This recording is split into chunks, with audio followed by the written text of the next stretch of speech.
I'll be talking for the next 4 slides about both balance and pacing and the mind-body relationship, because there is a relationship between the two. And then we'll be moving into the tool of the week, which is mindfulness and mindfulness meditation. You may notice that in the beginning of the program and at the end of the program, there is a picture, and it is rocks, and it's by the water. And this is Chrissy Field in San Francisco, and the person who does this is called the balance artist. And what he does is he's often there, and he takes one rock and he carefully places it on top of another and then another. And sometimes it may stay for a day or two, and sometimes it may get knocked over by a wave or the wind or a dog or a small child. And then he does it again. And for me, that is my image of what it's like to live with MS and what it's like to live with discomfort. That life is about balance, carefully placing one thing on top of another in your day to balance it out. Pacing is noticing when you're doing too much, when you're not doing enough. And the art of living well with MS and with discomfort is balance and pacing. So there is a fine balance between understimulation and overstimulation. You will know when you've crossed over because you'll feel it, you'll experience it. And yes, sometimes you can try to avoid discomfort to the point that you're bored. And unfortunately, being understimulated or bored can increase your discomfort for many reasons. One, distraction is always helpful with discomfort, but two, feeling bored can really decrease your sense of self-worth, which will lead to increased comfort.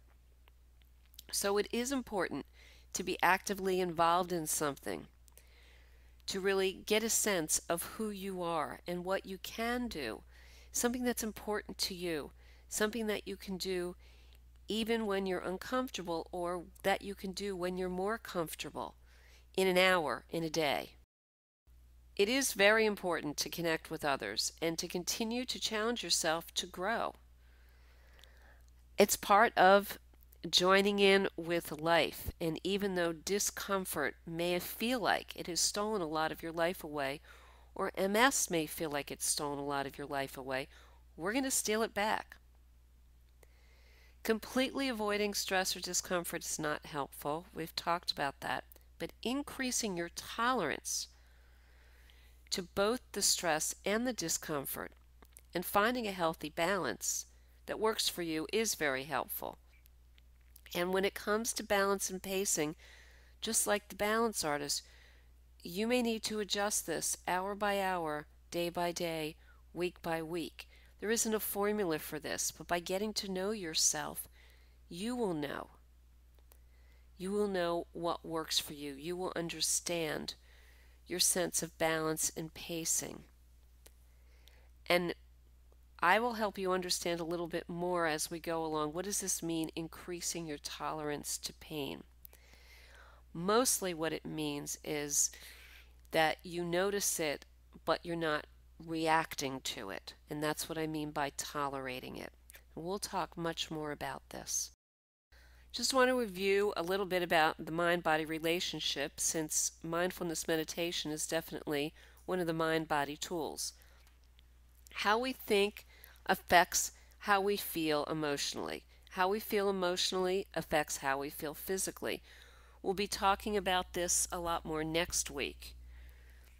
Reacting to a stressor can cause the body to begin to go into that fight, flight, or freeze mode, the tense mode. And this causes physiological changes in your body that lead to inflammation and discomfort. So we've talked about going into the fight, flight, or freeze mode on a habitual basis. Makes it really difficult for your body to operate well, and it also makes it really difficult for you to be comfortable. So your body needs your help. You need to be a team with your body and find ways to both decrease your exposure to stressful situations and change your reactions to stressors, but more importantly, finding ways to increase your comfort. How can you increase your comfort?